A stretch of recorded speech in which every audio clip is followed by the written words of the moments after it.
नमस्कार, मैं हूं आकाश सिन्हा और आप हिस्ट्री शीटर देखना शुरू कर चुके हैं। इस वक्त मैं वाराणसी में हूं और आप मेरे पीछे इस वक्त गंगा नदी को देख सकते हैं। अपने फुल वेग के साथ इस वक्त गंगा नदी बह रही है। हिंदुओं की आस्था का बहुत बड़ा विषय है गंगा नदी, और यहाँ पर इस वक्त बाढ़ आई हुई है।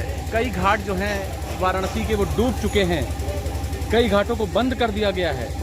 लेकिन आप देखिए, पूरी तरह से लबालब हैं गंगा मैया।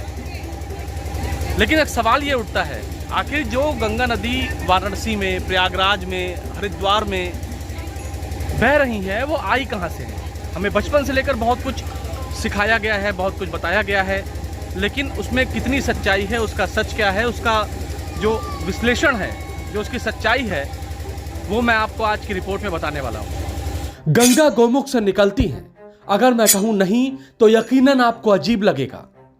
हिंदुओं की आस्था का प्रतीक है गंगा, लेकिन आज जो मैं आपको बताने और दिखाने जा रहा हूं वो आपने पहले कभी ना सुना होगा ना देखा होगा।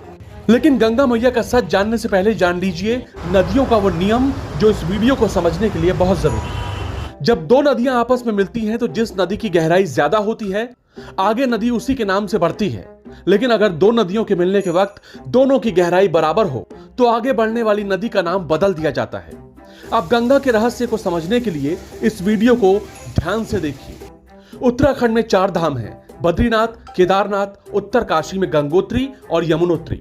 बद्रीनाथ से निकली विष्णु गंगा और धौली गंगा के मिलन के बाद बनती है अलकनंदा नदी, जो नीचे उतरती है। इसमें आकर मिलती है नंदाकिनी। क्योंकि नंदाकिनी कम गहरी है इसलिए वो अलकनंदा में मिलकर खत्म हो जाती है और आगे बढ़ जाती है अलकनंदा नदी। इसके बाद कर्णप्रयाग में आकर अलकनंदा में मिलती है पिंडार नदी। क्योंकि अलकनंदा की गहराई ज्यादा है इसीलिए वो आगे निकल जाती है। अब केदारनाथ से निकलने वाली मंदाकिनी का रुद्रप्रयाग में अलकनंदा से समागम होता है। क्योंकि मंदाकिनी ज्यादा गहरी नहीं है इसीलिए वो यहीं समाप्त हो जाती हैं और आगे जाती है अलकनंदा। इसके बाद उत्तरकाशी में गंगोत्री के गोमुख से निकलती है भागीरथी नदी, जो एक बहुत बड़ी नदी है, जो देवप्रयाग में आकर अलकनंदा से मिलती है। क्योंकि यहां दोनों ही नदी बराबर गहरी है इसीलिए यहां से आगे बढ़ने वाली नदी को नया नाम मिलता है और यह नाम है गंगा का। यानी अब तक जो बताया गया, जो सुनाया गया, वो सिर्फ एक मान्यता है। सच ये है कि गंगा नदी का कोई उद्गम स्थल नहीं है, बल्कि गंगा नदी बनती है कई नदियों से मिलकर। क्योंकि उत्तराखंड के लोग भागीरथी को ही गंगा कहते हैं इसीलिए प्रचलित हो गया कि गोमुख से गंगा निकलती है। लेकिन असल में सच ये है कि गोमुख गंगा का नहीं बल्कि भागीरथी का उद्गम स्थल है।